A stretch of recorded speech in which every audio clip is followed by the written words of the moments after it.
There are 1,000 videos on YouTube showing how to make a kayak cart like this, but I've got a wrinkle that'll make it even better and, more importantly, much lighter and cheaper. Here in the US, PVC is cheap. The most expensive component of the typical kayak cart is going to be the iron bar that goes across the bottom to connect the wheels. And you can either use one with threaded or solid. Well, those things cost about 20 bucks. Well, here's a better solution. Get an oak dowel. These things are solid. They're going to last a long time, but there's a trick in terms of how you're going to attach the ends. Yes, you could do an end cap, and that's going to be an additional expense. I'm going to show you how you're going to do that with stuff you probably already have in your shop. One of the real tricky parts of doing one of these carts is making sure that the rod is level, and that means the end caps have to be drilled exactly. So here's how I do it. I have my two end caps, and then I clamp them down, so now when I drill through, they'll all be lined up perfectly. There you go, perfect.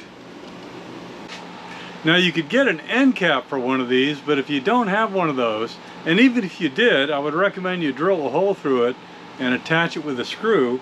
So what I'm going to do is I'm going to drill a hole, I'm going to run this screw, and then I've got a large washer, and that is going to serve as my end cap. Unless you have a drill press, I recommend you use a drill that has a level bubble right here to make sure you get a totally perpendicular hole in the end of this rod.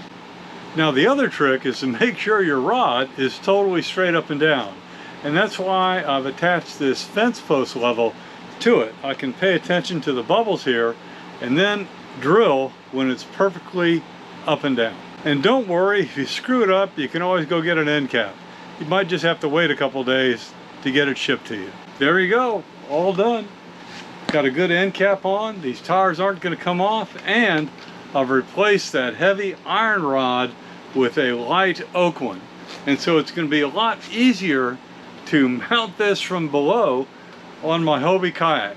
Now, one point of caution, you should not use a scupper cart with anything other than a Hobie. Hobies have reinforced their scupper holes to be able to handle the stress that a cart puts on it. There's no guarantee that any other manufacturer has done the same thing. With those, you should not use a scupper based cart. I'm ready to go though. This is nice and light, and I'll be able to reach over and mount this before I pull my kayak off the truck. Got a better way to do it? Throw it down below. Thanks.